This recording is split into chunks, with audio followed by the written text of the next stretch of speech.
Et dans cette Eucharistie, nous voulons implorer le don du Saint-Esprit sur chacun et chacune des élèves ici présents à la messe. Disons merci au Seigneur pour ses multiples bienfaits dans leur vie. Remettons cette nouvelle année académique au Seigneur qui vient juste de commencer. Et préparons-nous à célébrer le mystère de l'Eucharistie en reconnaissant que nous avons péché. Je confesse à Dieu Tout-Puissant, je reconnais devant vous, frères et sœurs, que j'ai péché en pensée, en parole, par action et par omission. Oui, j'ai vraiment péché. C'est pourquoi je supplie la bienheureuse Vierge Marie, les anges et tous les saints, et vous aussi, frères et sœurs, de prier pour moi, le Seigneur notre Dieu. Que le Tout-Puissant nous fasse miséricorde, qu'il nous pardonne nos péchés et nous conduise à la vie éternelle.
Seigneur Dieu, quand tu pardonnes et prends pitié, tu manifestes au plus haut point ta toute puissance. Multiplie pour nous les dons de ta grâce. Alors, en nous attendant vers les biens que tu promets, nous aurons part au bonheur du ciel. Par Jésus-Christ, ton Fils, notre Seigneur, qui vit et règne avec toi dans l'unité du Saint-Esprit, Dieu pour les siècles des siècles.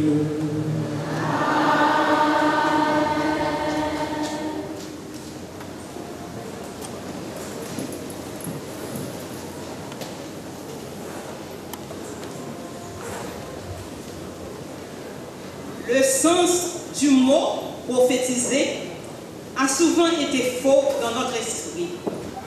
Ce n'est pas le devin qui annonce ce qui adviendra de nous dans un temps futur. C'est celui qui parle de Dieu et annonce sa volonté et fait preuve d'ouverture et de générosité.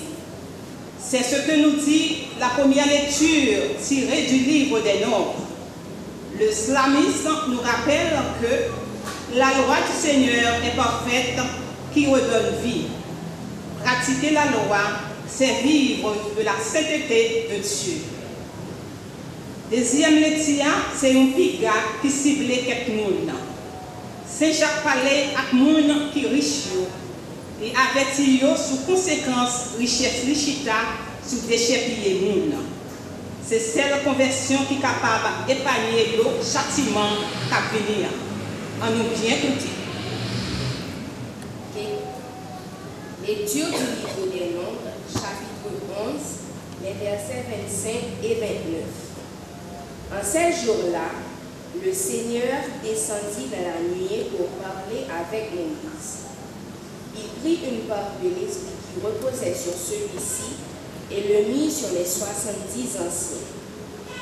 Dès que l'esprit reposa sur eux, ils se mirent à prophétiser, mais cela ne dura pas. Or, 2 hommes étaient restés dans le camp. L'un s'appelait Eldad et l'autre Médad. L'esprit reposa sur eux. Eux aussi avaient été choisis, mais ils ne s'étaient pas rendus à l'attente et c'est dans le camp qu'ils se mirent à prophétiser. Un jeune homme courut annoncer à Moïse. Eldad et Médad prophétisent dans le camp. Josué, fils de Nun, auxiliaire de Moïse depuis sa jeunesse, prit la parole. Moïse, mon maître, arrête-les. Mais Moïse lui dit, serais-tu jaloux pour moi? Ah, si le Seigneur pouvait faire de tout son peuple un peuple de prophètes, si le Seigneur pouvait mettre son esprit sur eux. Parole du Seigneur.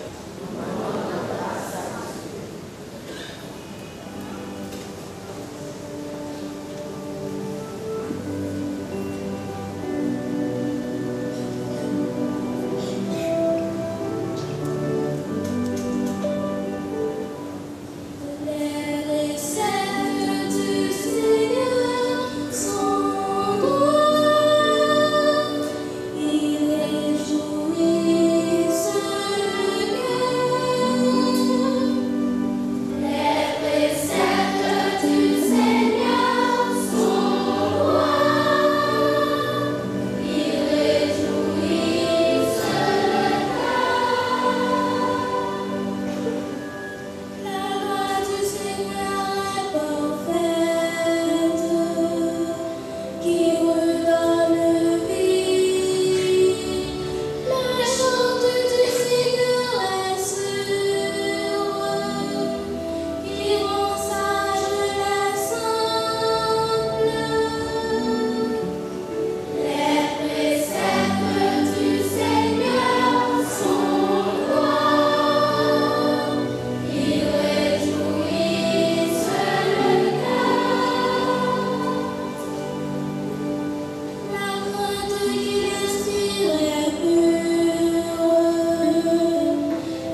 chapitre 5, les versets 1 à 6. Vous autres maintenant, les riches, pleurez, lamentez-vous sur les malheurs qui vous attendent. Vos richesses sont pourries, vos vêtements sont mangés des mines, votre or et votre argent sont rouillés. Cette rouille sera un témoignage contre vous. Elle dévorera votre chair comme un feu. Vous avez amassé des richesses alors que nous sommes dans les derniers jours. Le salaire dont vous avez frustré les ouvriers qui ont moissonné vos champs, le voici qui crie, et les clameurs des moissonneurs sont parvenus aux oreilles du Seigneur de l'univers. Vous avez mené sur terre une vie de luxe et de délices. Vous vous êtes rassasiés au jour du massacre. Vous avez condamné le juste et vous l'avez tué, sans qu'il vous oppose de résistance. Parole du Seigneur.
Le Seigneur chante avec vous. Proclamation de la bonne nouvelle de Jésus-Christ selon saint Marc.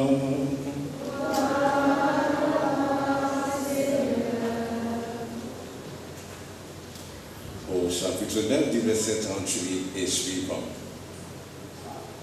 En ce temps-là, Jean, l'un des 12, disait à Jésus: Maître, nous avons vu quelqu'un expulser des démons en ton nom. Nous l'en avons empêché, car il n'est pas de ceux qui nous suivent. Jésus répondit: Ne l'en empêchez pas, car celui qui fait un miracle en mon nom ne peut pas aussitôt après mal parler de moi. Celui qui n'est pas contre nous est pour nous. Et celui qui vous donnera un verre d'eau au nom de votre appartenance au Christ, Amen, je vous le dis, il ne restera pas sans récompense. Celui qui est un scandale, une occasion de chute pour un seul de ces petits qui croient en moi, mieux vaudrait pour lui qu'on lui attache au cou une de ces meules que tournent les ânes et qu'on le jette à la mer. Et si ta main est pour toi une occasion de chute, coupe-la. Mieux vaut pour toi entrer manchot dans la vie éternelle que de t'en aller dans la hyène avec tes deux mains, là où le feu ne s'éteint pas. Si ton pied est pour toi une occasion de chute, coupe-le. Mieux vaut pour toi entrer estropié dans la vie éternelle que de t'en aller dans la hyène avec tes 2 pieds. Si ton œil est pour toi une occasion de chute, arrachez-le. Vaut mieux pour toi entrer boy dans le royaume des dieux que de t'en aller dans la hyène avec tes 2 yeux, là où le ver ne meurt pas et où le feu ne s'éteint pas. Acclamons la parole de Dieu.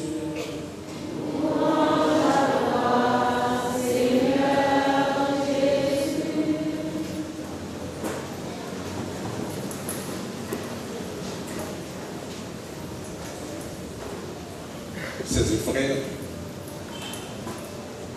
chers élèves, connaissez-vous l'histoire de cette mère qui rentre dans la chambre de sa fille et qui trouve sous le lit une lettre?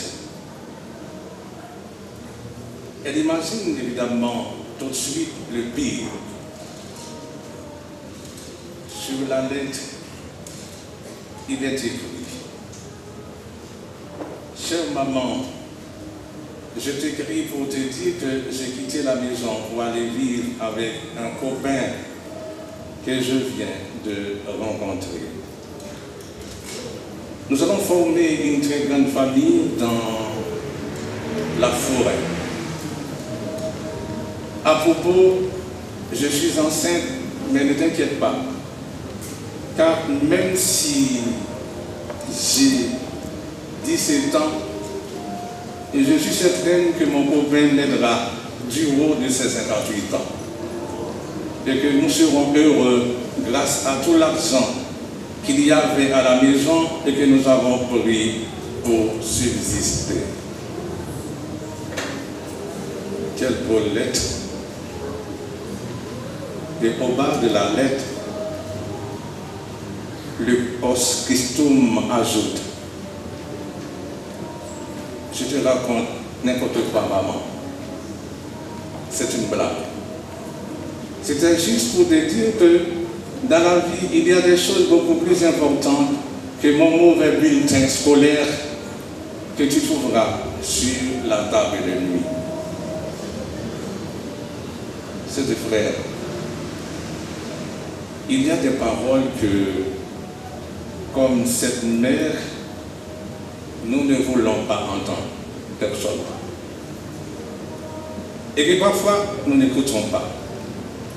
Nous n'avons pas besoin d'entendre ces paroles, en attendant une vérité plus acceptable.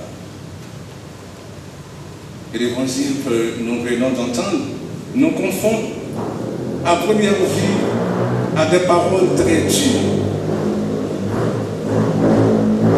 et qui ont souvent été trop moralisées.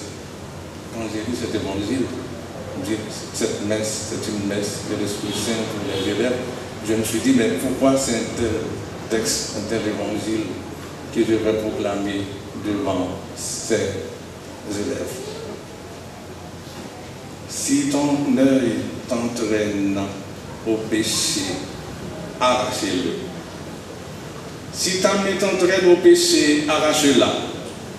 Peut-être que nous les écoutons parfois en attendant un poste Christum de Jésus qui nous dirait simplement: dites, j'exagère, aimez-vous les uns les autres et tout ira bien.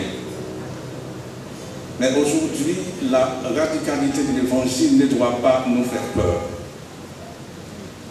Elle nous invite sans doute à redécouvrir que dans toute histoire humaine, il y a chaque jour des deuils à faire afin de grandir. Chaque matin, chers frères, nous avons à nous débarrasser non pas d'une partie de nous-mêmes, mais de ceux qui nous empêchent d'être nous-mêmes, de ce qui nous est fait pour la relation, mais qui n'y conduit pas. Et Jésus nous pose cette question existentielle et si difficile à chacun de nous. Quels sont les deuils que tu n'as pas encore fait? C'est la question qu'il nous pose ce matin. Quels sont les deuils que tu n'as pas encore fait? Est-ce le deuil de ces yeux dont le regard ne conduit pas à la relation? Parce que nous, le regard devrait nous conduire à la relation. Mais le plus souvent, au lieu que ce regard conduit à la relation, mais à la suspicion. Est-ce le deuil de ces lieux où nous voulons aller, de ces portes que nous voulons ouvrir, mais qui ne nous font pas avancer?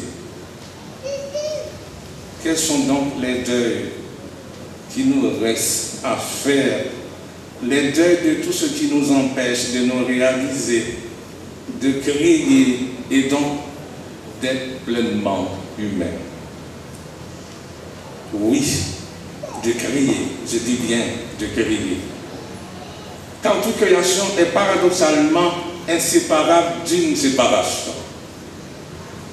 Toute création est paradoxalement inséparable d'une séparation. Le mot créer dans le judaïsme, en tout cas, connote à la fois l'idée de faire et en même temps celle de séparer. Dans le langage vif. Et dans le livre de la Genèse, Dieu crée en séparant, non pas en éliminant. Créer et séparer ne sont pas deux moments distincts, mais vont toujours de pair. Créer l'humain, le construire, c'est donc instaurer une réalité qui n'est pas finie, qui n'est pas complète, qui n'est pas achevée, bouclée.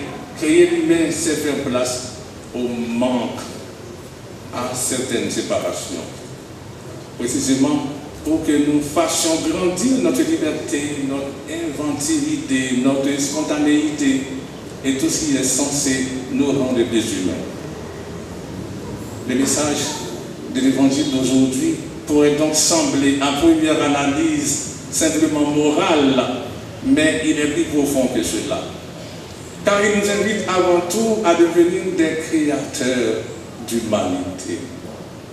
Les créateurs d'humanité sont ces hommes et ces femmes qui ont apprivoisé le manque en se séparant de ce qui est en eux, dans leur projet ou leur désir les empêche de devenir eux-mêmes. Mais des hommes et des femmes qui, au même moment, bâtissent des relations fécondes dans l'espace ainsi laissé.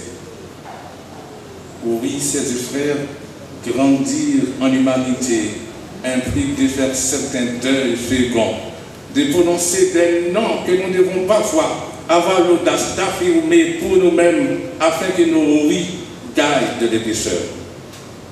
Dès lors, les paroles de Jésus ne sont pas aujourd'hui des paroles de condamnation, ce sont des paroles de salut, ce sont des paroles de libération.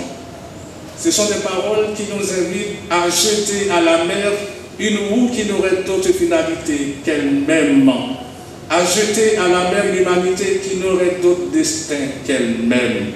Ces paroles nous invitent à découvrir que par certains deuils ou manques, nous découvrirons que nous sommes avant tout des hommes et des femmes d'éternité, ayant une autre finalité que nous-mêmes, une destinée infinie inscrite dans la simplicité de Dieu. Ce sera toujours mutiler l'homme que de lui enlever les cendres de l'infini.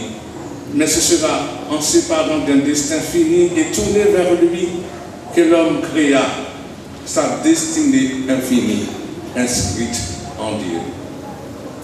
Si certaines phrases, ces frères de l'Évangile nous semblent si difficiles à entendre, c'est peut-être parce que nous ne voulons pas y voir une profonde vérité humaine.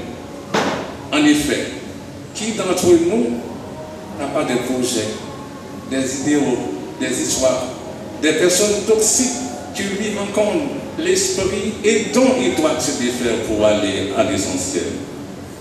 L'évangile que nous venons d'entendre nous pose donc cette question existentielle. De quoi dois-tu te désencombrer? et qui te tire vers le bas? Et quels sont les deuils que tu n'as pas encore faits? En d'autres termes, que faut-il tailler dans ta vie pour qu'elle y gagne en fécondité? Que dois-tu arracher dans ta vie? Non pas au renoncement ou par force morale, mais par désir de vie.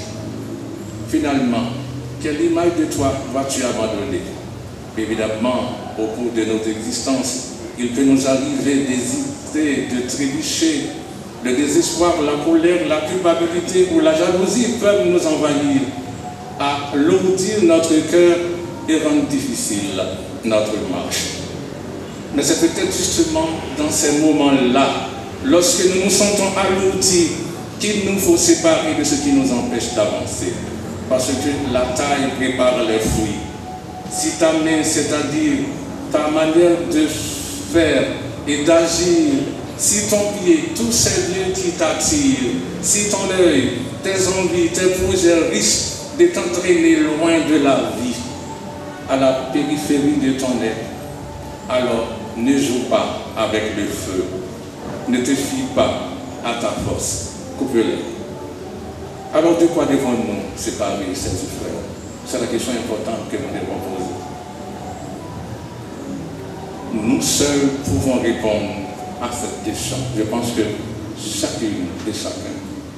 Nous venons de dire plus haut, peut-être est-ce cet œil dont le regard ne conduit pas à la relation mais à la suspicion. Peut-être est-ce de ce pied, de ces portes que nous voulons ouvrir mais qui ne nous font pas avancer. Peut-être même est-ce de ces idées, de ces projets qui nous tirent vers le bas alors que nous croyons qu'ils nous poussent en avant. Pourquoi cultiver en nous ce qui nous amène à verser dans la suspicion plutôt que dans la confiance? Pourquoi? Je pense que c'est une qualité que nous devons développer tous les jours. Pourquoi cultiver en nous ce qui nous amène à verser dans la suspicion plutôt que dans la confiance? À tomber dans la peur plutôt que dans l'espérance, dans le devoir plutôt dans la gratuité. En fait, nous nous mentons bien souvent à nous-mêmes. Nous faisons tout comme si notre croissance pouvait être infinie. Et dans notre culture qui a si peur de la mort, et nous sommes plutôt habitués à garder, conserver, amasser, collectionner, qu'à mettre de côté et faire des deuils. Bien plus, et c'est souvent l'inutile qui est mis de côté. Mais l'évangile que nous venons d'entendre ne nous invite pas à retirer l'inutile et l'improductif. Il le met même au sang. L'évangile ne dit pas, si ta main ne sert à rien, coupe-la, mais si ta main est une occasion de chute. Et la question est donc toute simple. Quelles sont ces pierres d'achoppement qui nous font trébucher sur le chemin du royaume? Qu'est-ce qui est pour toi une occasion de chute? Et vous l'aurez remarqué, après avoir parlé de la chute des autres, le texte insiste à 6 reprises sur notre propre chute. Qu'est-ce qui est pour nous une occasion de chute? Pour nous. Ce à quoi nous sommes convoqués, c'est à la vie en abondance, la vie sans déclin.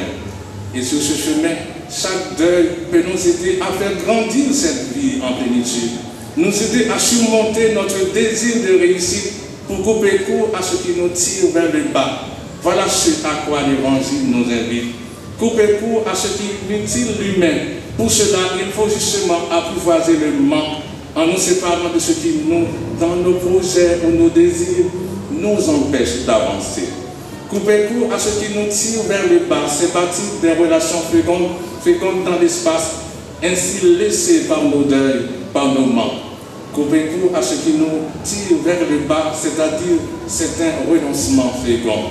S'inscrire en faux contre ce qui mutile l'humain pour que nos engagements gagnent de l'épaisseur. L'Évangile viendra toujours à contre-courant avec cette subversive promesse d'une décroissance heureuse qui ne déçoit pas lorsqu'on s'y risque. Voilà ce chemin, chers frères, d'audace et d'humilité. Inutile pour certains, mais que nous donne utilement d'accueillir en nous, au milieu de nous, celui qui nous dépasse infiniment. L'évangile de ce jour nous invite à nous désencombrer, En effet, qui d'entre nous n'a pas des projets, des idéaux, des activités, des personnes toxiques qui lui encombrent l'esprit et dont il faut se défaire? Le texte parle de scandale, pas de scandale qui choque comme dans la presse, mais de scandale comme une occasion de chute. Celui qui amène une personne à verser dans la suspicion plutôt que la confiance, dans la peur de l'autre. Et pour conclure, disons un petit mot pour les élèves.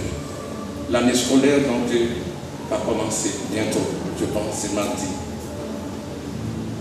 Vous allez vous mettre au travail, chers élèves. Mettez-vous au travail. On n'a jamais fini d'apprendre. Toute notre vie, nous avons besoin d'apprendre. Nous avons besoin de développer notre intelligence. On a besoin d'apprendre tout le temps. Et nous devons donc nous laisser enseigner. Nous laisser grandir. Nous avons besoin maintenant, nous avons besoin des maîtres pour nous aider. Et nous devons donc nous laisser instruire, enseigner. Celui qui ne veut pas apprendre ne réussira pas sa vie. Son intelligence ne sera pas développée. Non seulement nous avons besoin de développer notre intelligence, mais nous avons besoin d'apprendre à remplir notre cœur, apprendre à aimer, à se comporter mieux avec les autres, en classe, à la récréation, à la maison, de ne jamais faire du mal à personne, à l'autre. Et nous devons toujours poser la question, comment je vais aider ceux et celles qui ont des difficultés? Je dois refaire la paix. C'est tout au long de notre vie que nous avons besoin de ne pas faire du mal aux autres. Il faut se soutenir. Demandons à l'Esprit Saint de nous donner la grâce de faire toujours le bien pendant toute notre vie. Amen.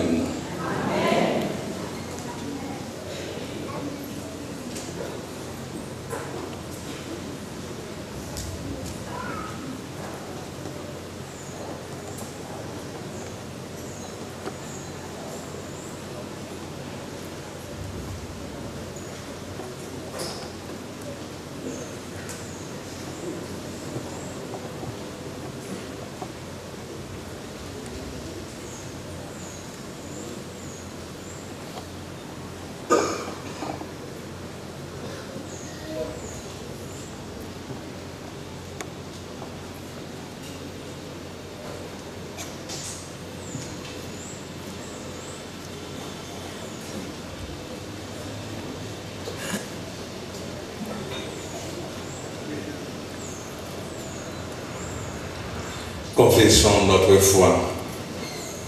Je crois en Dieu, le Père Tout-Puissant, Créateur du ciel et de la terre, en Jésus-Christ, son Fils unique, notre Seigneur, qui a été conçu du Saint-Esprit, est né de la Vierge Marie, a souffert sous Ponce Pilate, a été crucifié, est mort et a été enseveli, est descendu aux enfers le troisième jour, est ressuscité des morts, est monté aux cieux, est assis à la droite de Dieu le Père Tout-Puissant, d'où il viendra juger les vivants et les morts. Je crois en l'Esprit Saint, à la Sainte Église catholique, à la communion des saints, à la rémission des péchés, à la résurrection de la chair, à la vie éternelle. Amen. Et maintenant, prions le Seigneur.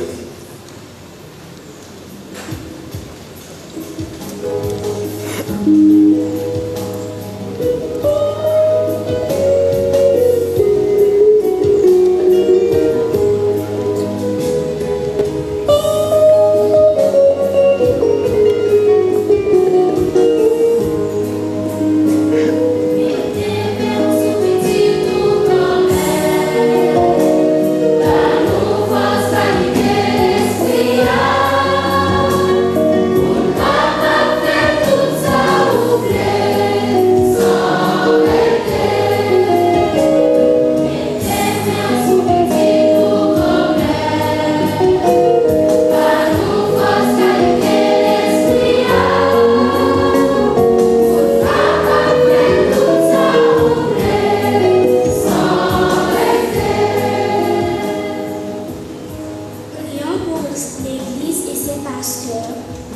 papes, les évêques, les prêtres, les diacres et les personnes de vie consacrée. Qu'ils conservent la force d'annoncer la bonne nouvelle de l'Évangile et mener à bien l'œuvre du Seigneur. Dieu de bonté, nous te prions.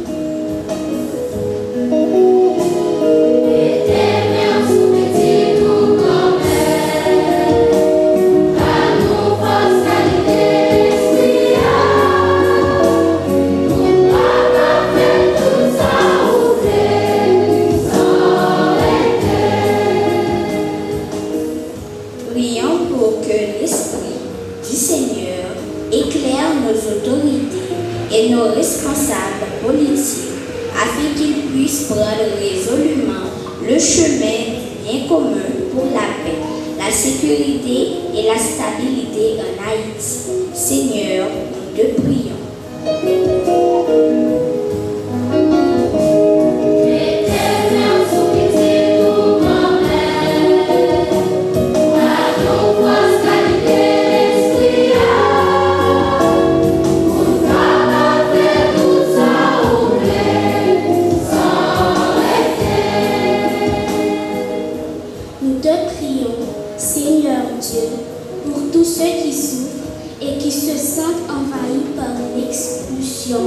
Et le rejet des autres.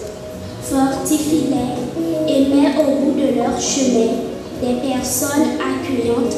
Seigneur, écoute notre prière.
Prions encore le Seigneur.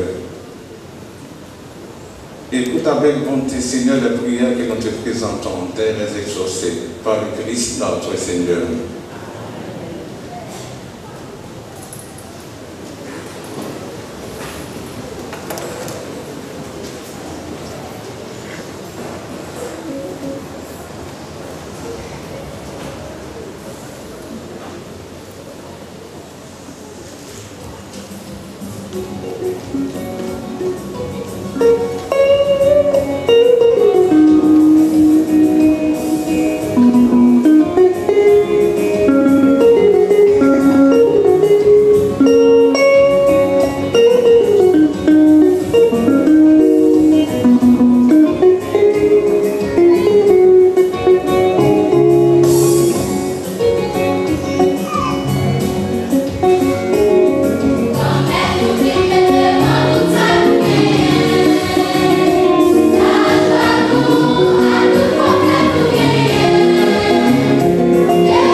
le Père Tout-Puissant.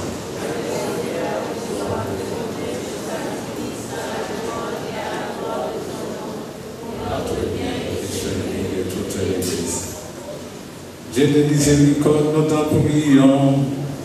Accueille cette offrande que nous te présentons, qu'elle oblagement pour nous la source de toute bénédiction, par le Christ notre Seigneur. Le Seigneur soit avec vous. Et avec votre esprit. Élevons notre cœur. Rendons grâce au Seigneur notre Dieu. Cela est juste et bon. Vraiment, il est juste bon pour ta gloire et notre salut de t'offrir notre action de grâce toujours et en ton lieu. Seigneur Père très saint, Dieu éternel et tout-puissant par le Christ notre Seigneur, dans sa pitié pour nos égarements, il a voulu naître d'une femme la Vierge Marie. Par la souffrance de la croix, il nous a délivrés de la mort éternelle. Par sa résurrection d'entre les morts, il nous a donné la vie qui n'aura pas de fin. C'est pourquoi avec les anges et les archanges, avec les puissants d'en haut et tous les esprits bienheureux, nous chantons l'hymne de ta gloire et sans fin nous proclamons.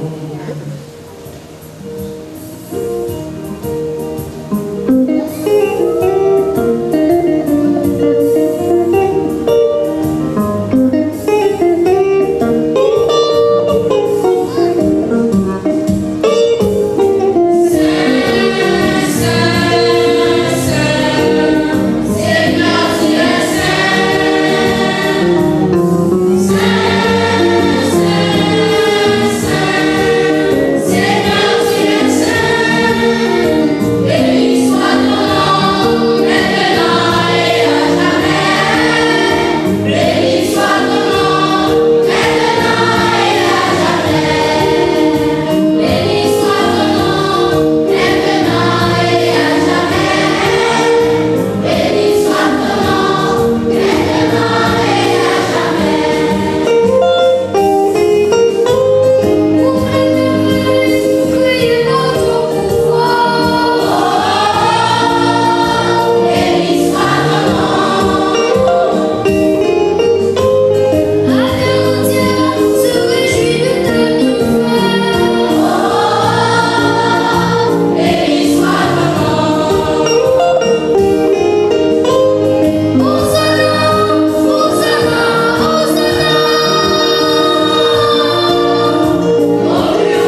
aussi rassemblés devant toi et dans la communion de toute l'Église, nous célébrons le jour où le Christ est ressuscité d'entre les morts, par lui que tu as élevé en ta droite, nous te prions.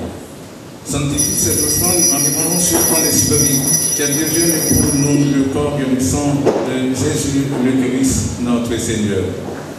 Au moment de te livrer et d'entrer librement dans sa passion, il prit le pain, il rendit grâce, il le rompit et le donna à ses disciples en disant, prenez et mangez-en tous, ceci est mon corps livré pour vous.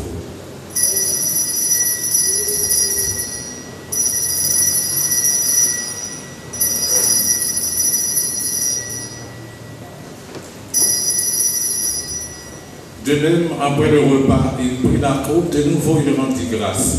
Et la donna à ses disciples en disant, prenez et buvez-en tous, car ceci est la coupe de mon sang, le sang de l'alliance nouvelle et éternelle, qui sera versé pour vous et pour la multitude en rémission des péchés. Vous ferez cela en mémoire de moi.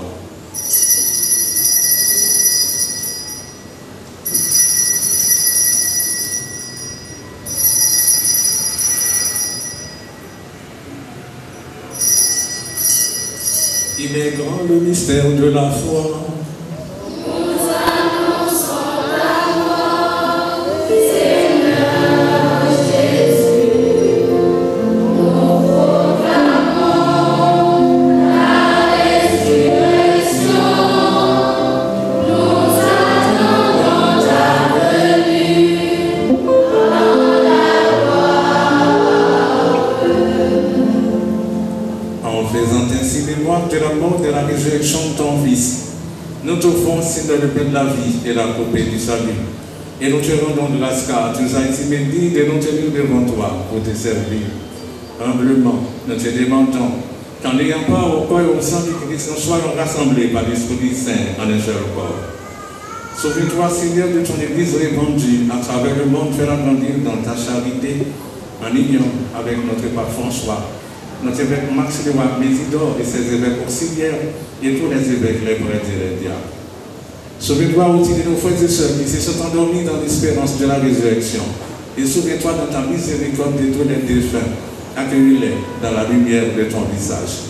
Sur nous tous, enfin, spécialement sur Marguerite Gaëtan, Joseph Raphaël Marvens, France Carlos Gaillard, Génis Descollines, qui fête aujourd'hui leur anniversaire de naissance, Armi Chara et Christiane Ebri les Résistants, Sanisha Clara et Daï René, famille des Mangas, Jenny et son fils Jerry, Paul-Henri Grégoire, Magali Joseph et Catherine et famille, Christelle Neila de Marie-Thérèse Vanor, Miguelson Joseph, Gladys Saint-Alor,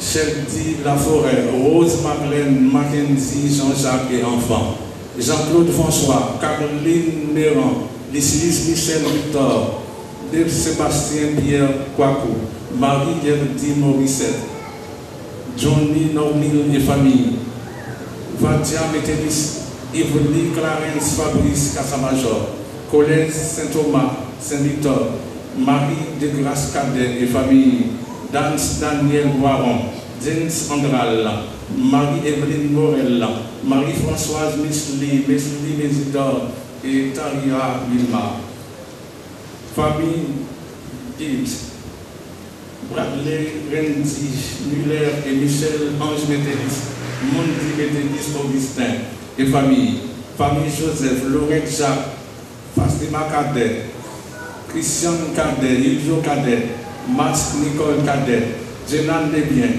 Marie Gracieuse Lewis, Denise Colline et famille, Ghislaine Saint-Julien, Marie Alva Garcia Pierre, Madame Ernida Sandro Pierre et enfants, Ousdette et Edson de Bassinet, nous implorons ta bonté. Permets qu'avec la Vierge Marie, la bienheureuse Mère de Dieu, avec Saint Joseph son époux, les apôtres de tous les saints qui ont fait ta joie au long des âges, nous ayons part à la vie éternelle et que nous chantons ta louange et ta gloire par ton Fils Jésus le Christ. Par lui, avec lui et en lui, À toi, Dieu le Père Tout-Puissant, dans l'unité du Saint-Esprit, toute honneur et toute gloire, pour les siècles des siècles. Unique dans le même esprit, nous pouvons chanter ensemble la prière que nous avons reçue du Sauveur. Notre Père, qui es aux cieux, que ton nom soit sanctifié, que ton règne vienne, que ta volonté soit faite sur terre comme au ciel.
Seigneur, et donne la paix à notre temps.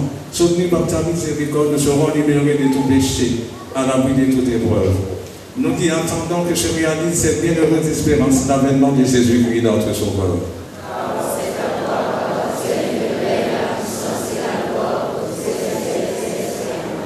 Seigneur Jésus-Christ, tu as dit à tes apôtres, je vous laisse la paix, je vous donne ma paix.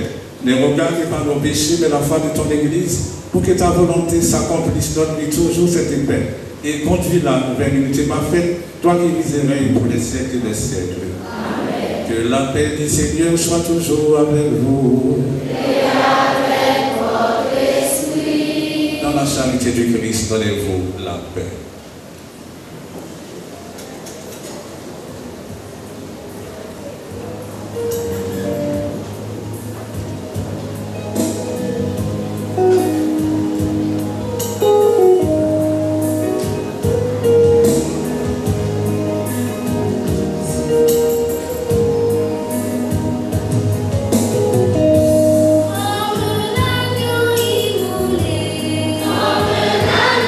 Immolé.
Voici l'agneau de Dieu, voici celui qui enlève le péché du monde.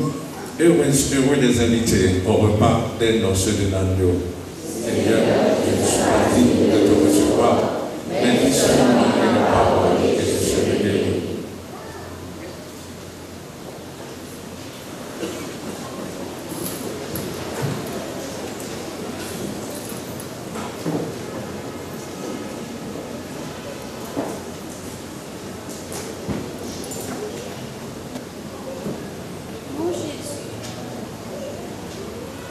Mon Jésus, je crois en ta présence dans le très saint sacrement. Je t'aime plus que toute chose et je désire que tu viennes dans mon âme. Je ne puis maintenant te recevoir sacramentellement dans mon cœur. Viens-y au moins spirituellement. Je t'embrasse comme si tu étais déjà venu et je m'unis à toi tout entier. Ne permets jamais que j'ai le malheur de me séparer de toi. Amen.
Prière rédigée par saint Ignace de Loyola. Âme du Christ, sanctifie-moi. Corps du Christ, sauve-moi. Sang du Christ, enivre-moi. Eau du côté du Christ, lave-moi. Passion du Christ, fortifie-moi. Ô mon Jésus, exauce-moi. Dans tes blessures, cache-moi. Ne permets pas que je sois séparé de toi. De l'ennemi perfide, défends-moi. À l'heure de ma mort, appelle-moi.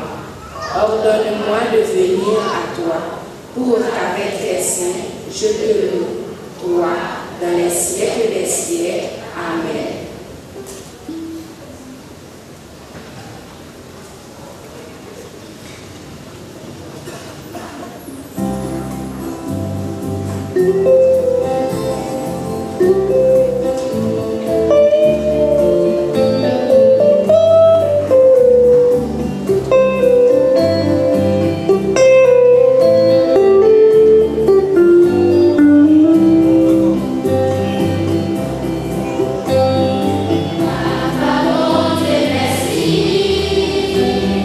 Parce que comme la vie, non, moi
demande le Seigneur, que le sacrement du ciel, Seigneur, guérisse nos esprits et nos corps, afin qu'en annonçant la mort du Christ et participant à ses souffrances, nous héritions avec lui de sa gloire, lui qui vit et règne pour les siècles des siècles.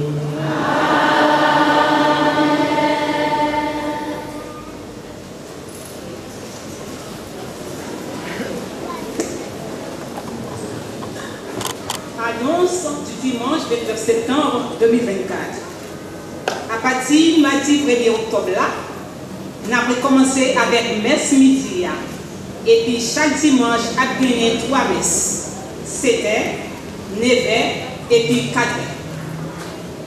Selon la tradition de l'Église catholique, le mois d'octobre est dédié à la récitation du rosaire. Après la victoire de la bataille de Lépante en 1571, qui fut attribuée à l'intercession de la Vierge Marie par le biais du rosaire, l'Église encourage les fidèles, les familles à intensifier leur prière du rosaire pour la paix dans le monde et les besoins de l'Église. Recommandé le 31 en l'honneur de Notre-Dame du Rosaire qui se fait à la messe de midi. Prions le rosaire que la paix revienne en Haïti.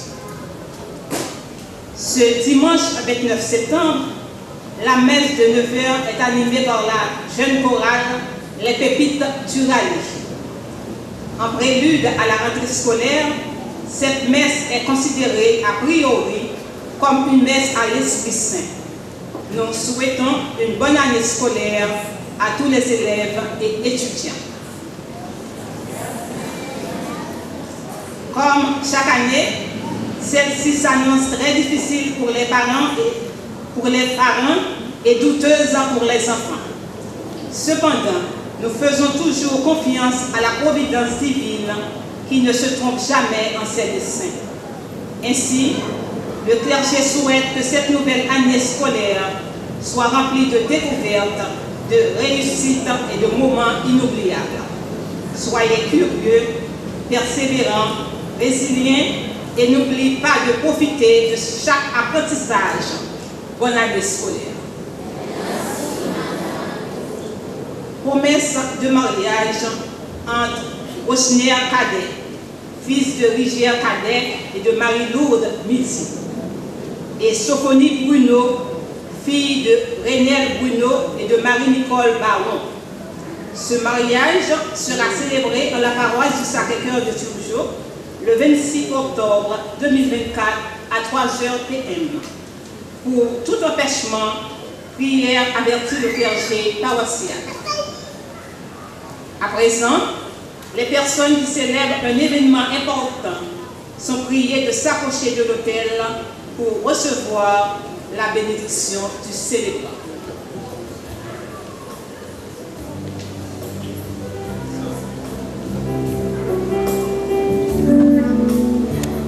Amen.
voudrais dire un grand merci aux musiciens et à la chorale, très jeune chorale de République Torali, qui a très très bien animé la messe.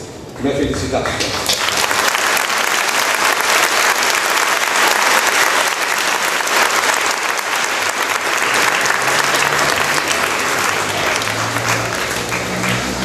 Je voudrais remercier également les lecteurs, les ministres extraordinaires donc de la communion, les servants de messe. Un grand merci au personnel de la radio télé du Sacré-Cœur. Merci à chacune et chacun de vous pour votre présence à la messe.